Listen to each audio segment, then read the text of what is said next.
আরে তুই কি জানিস না চুরি করা অপরাধ, আর তুই পরের কাছে আম চুরি করতে যাচ্ছিলি? তুই মনে করেছিস তোকে কেউ দেখবে না? না, আল্লাহ তাআলা কোরআনে কি বলেছে তুই জানিস? তোমরা যেখানেই থাকো আল্লাহ তাআলা তোমাদের সঙ্গে থাকেন, সুতরাং এ কাজ করা যাবে না। হাবিবুল্লাহ, তুমি ভালো আছো? আলহামদুলিল্লাহ। মামা, আপনি কেমন আছেন? আছি আলহামদুলিল্লাহ। তোমার বন্ধু বান্ধব সব কেমন আছে? আলহামদুলিল্লাহ। কখন এসছো ঢাকা থেকে তুমি?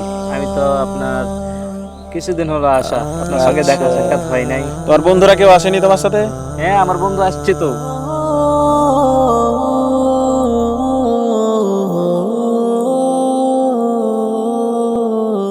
মামা, কেমন আছেন আপনি? আছি বাবা আলহামদুলিল্লাহ। তোমরা ভালো আছো? আলহামদুলিল্লাহ। খবর নিলাম আর কি। বন্ধু, পিছনে এত সুন্দর সুন্দর আম, চলো আম পেড়ে নিয়ে আসি। আরে বসো, তুমি কোথায় যাচ্ছ? আরে তুই কি জানিস না চুরি করা অপরাধ, আর তুই পরের কাছে আম চুরি করতে যাচ্ছিলি? তুই মনে করেছিস তোকে কেউ দেখবে না? না, আল্লাহ তাআলা কোরআনে কি বলেছে তুই জানিস? আল্লাহ তাআলা সূরা আল হাদিদ আয়াত নম্বর 4 শেষ অংশে আল্লাহ তাআলা বলেছেন, ওয়া হুয়া মাআকুম আইনামা কুনতুম ওয়াল্লাহু বিমা তা'মালুনা বাসীর। তোমরা যেখানেই থাকো আল্লাহ তাআলা তোমাদের সঙ্গে থাকেন, আর তোমরা যে কাজই করো না কেন আল্লাহ তাআলা তা দেখেন। মামা আজাদ, তুমি এখন যে কাজটা করতে যাচ্ছিলে না, হুজুরের আয়াতের আলোকে, হুজুর যা বললো তার আলোকে এই কাজটা একটা চুরির অপরাধ। সুতরাং এ কাজ করা যাবে না। ঠিক আছে?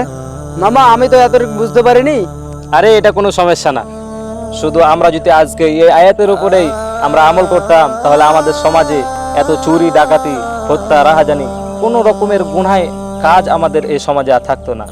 আল্লাহ তাআলা আমাদেরকে এই আয়াতের উপর বেশি বেশি করে আমল করার তৌফিক দান করুন। সকলে বলে আল্লাহুম্মা।